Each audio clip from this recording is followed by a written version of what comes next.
Folks, we are now joined by Sunniva Buck of Cape Ann Animal Aid to tell us what is going on over at Four Paws Lane in West Gloucester. How are you, Sunniva? Hi, I am very well, thanks. And how are you?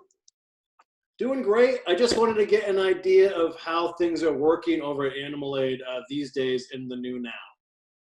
Yes, what is going on for us is we are closed to the public, so we're not having any visitors in our building, but we are still actively caring for animals.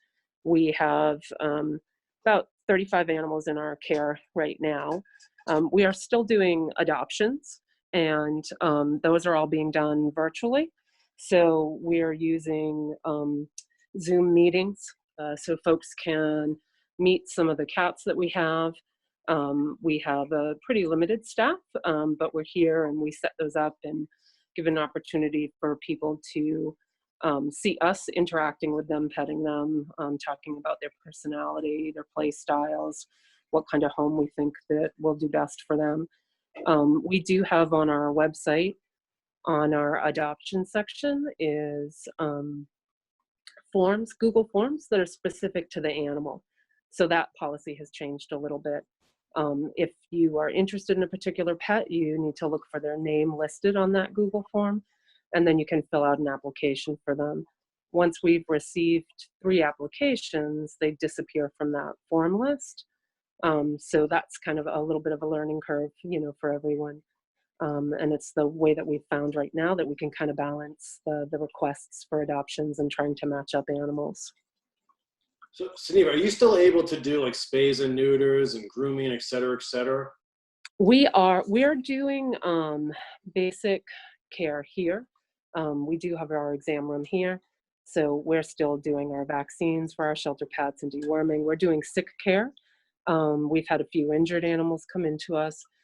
So our veterinarian, Dr. Beckett, has been able to work on those guys with the space that we have. We are doing limited spay and neuter, basically sort of on a assessment basis. So we're working outside. We're doing our spay neuters right now, primarily at Cape Ann Veterinary Hospital with Dr. Beckett. And we're kind of assessing them, doing our more mature animals and holding off on our younger animals. So our normal policy would be we spay and neuter everyone prior to adoption, unless they have a medical condition, that would require us to wait on that. We've changed that with COVID. So with our adoptions, part of that process is explaining to adopters of the younger guys that we'll be following up when they're between 4 and 6 months of age and scheduling their spay-neuter surgeries with them. And so we've been able to do a few of those so far just during this process. And it's on a kind of like I said, an individual case-by-case basis. We're having them come in and maintaining all kinds of hands-free policies. Folks are dropping off in a carrier and then we're coming out and getting the carrier and doing those kind of things. I was just going to ask about transportation. Like I know you're often out, rescuing animals to bring them in for adoption. Are those operations still going on? So we are still working with groups in Massachusetts. So we're working with different rescuers and operating in the state. But right now we are not taking in transports from outside of Massachusetts. We're looking at that towards the end of the month. And so we have some sort of tentative plans. Again, we are just trying to be really mindful of human safety and making sure that we're using best practices and all of that. Sunniva, forgive me, did I miss the census for dogs? Do you have dogs in Right now we don't. We don't have any dogs in the facility. When this all began, we had about 77 animals in our care, and 2/3 of those were dogs at the time. Most of those have all been adopted. Actually, most of them were adopted from their foster homes, which was really exciting. We had a huge outpouring of support from the community when this first happened, and our concern was that we would have animals here at the shelter, and end up with sick staff and not able to provide for them. So we looked to fosters to help out and make sure that those animals had a safe place to be during the pandemic. And we had a huge response. And so we were able to place all of our animals into foster home for a period where there were none left in the shelter at all for a little while. And then subsequently, since then, we've had a lot of those animals be adopted out, almost all of them at this point. There's only, I think, right now, I just did an adoption this morning out of foster. So I think we're down to 2 of our original foster pets that are not complete with their adoption process yet, but their foster homes have expressed that they plan to do that. Wow. That's great. So Sunniva, moving forward, how do you think you're going to work with donors who want to donate actual items to the hospital? So for us, donations, we are still accepting donations. We're accepting cleaning supplies, pet food. We're working with the Open Door, and we're bringing them food for pet owners in the community that are having difficulty sort of meeting all of their needs. We're also using paper towels, trash bags, bleach, all of those kind of things are still being used here in the shelter.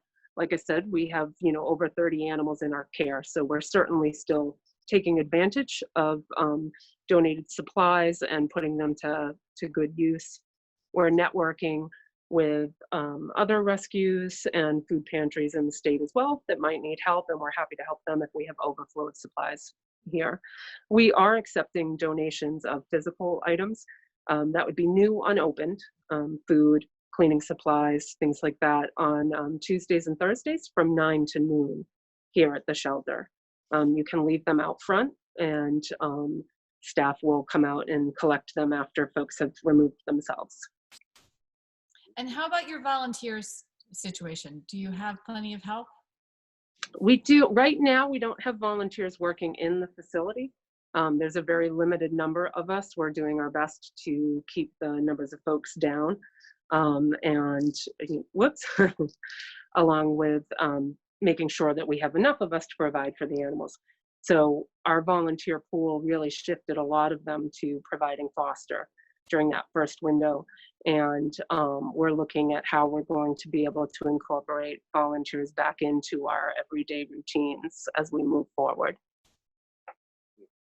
Because we certainly miss them, and the cats miss them. So Sunniva, anything else you want to relay to the community as far as how they can support Animal Aid and keep abreast of what you're doing there? Yeah, absolutely. They can. Folks are welcome to keep an eye on our social media. We are using Facebook to help communicate different things that are going on and activities. We have like a virtual scavenger hunt, social distancing scavenger hunt that is going through until the 14th. And you can go to our website and our event page to look for that and sign up for that.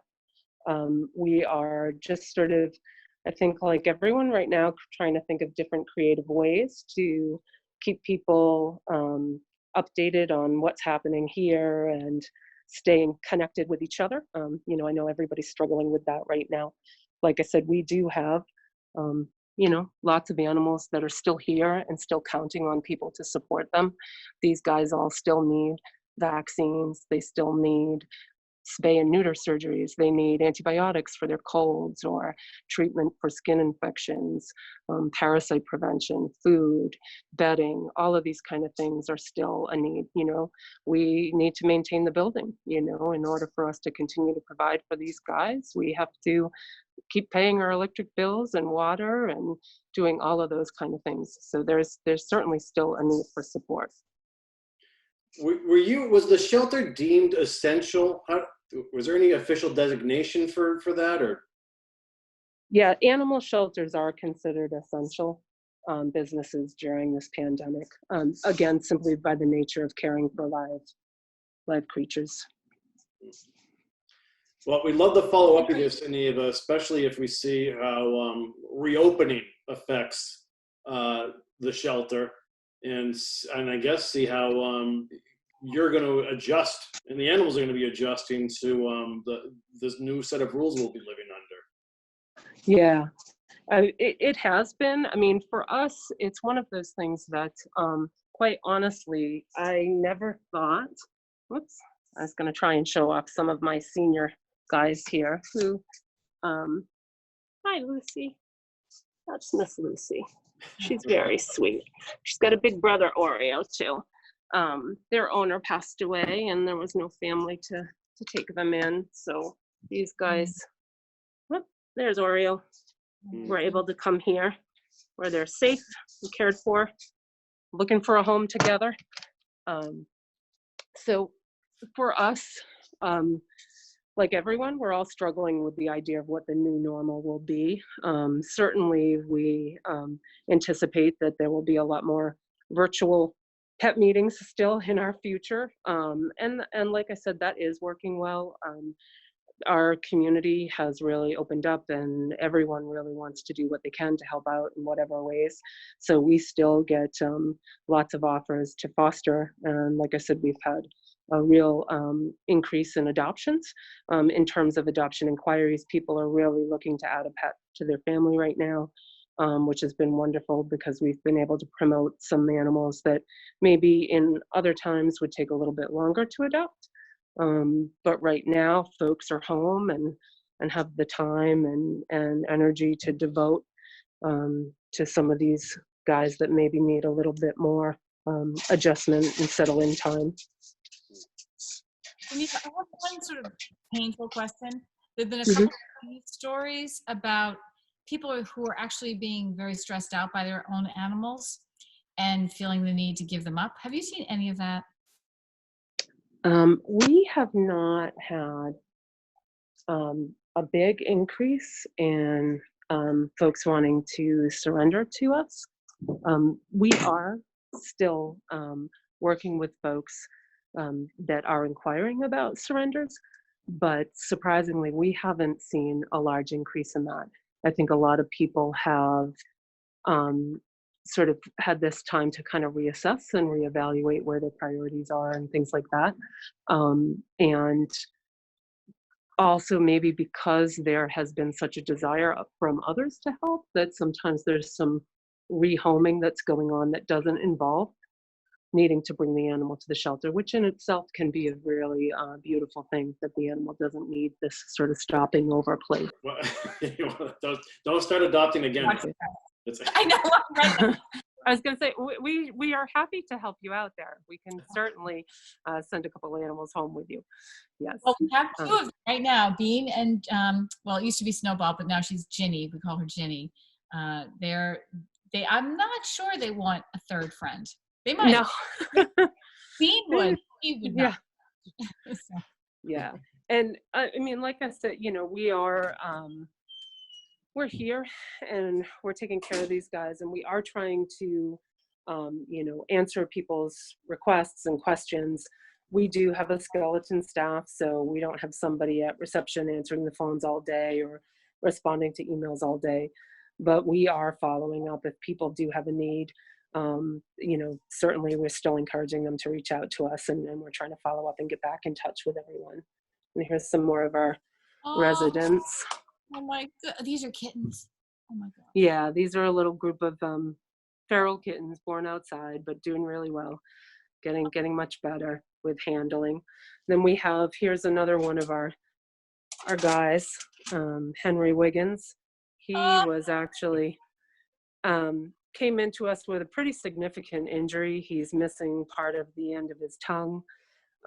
He had his bottom jaw and gum line really sort of traumatized, and he had some massive infection setting in. And as you can see, he's feeling frisky. He's good. Yeah. You know, he's on antibiotics. He's had a couple of visits with Dr. Beckett, and we're hopeful for a positive outcome for him. But these are the kind of guys that donations are certainly still needed and make a difference for. Well, we can definitely support Cape Ann Animal Aid, even if I can't take Henry home right now, although I really want to. Well, thanks for your time, Sunniva. We'll be in touch for sure. We'd love to follow up with you soon. All right. Thank you. Thanks very much for thinking of us and including us and keeping the community up to date on things that are going on. We really, really appreciate it. Well, thanks for all the work you do, really, keeping all these little guys safe and healthy and finding them homes.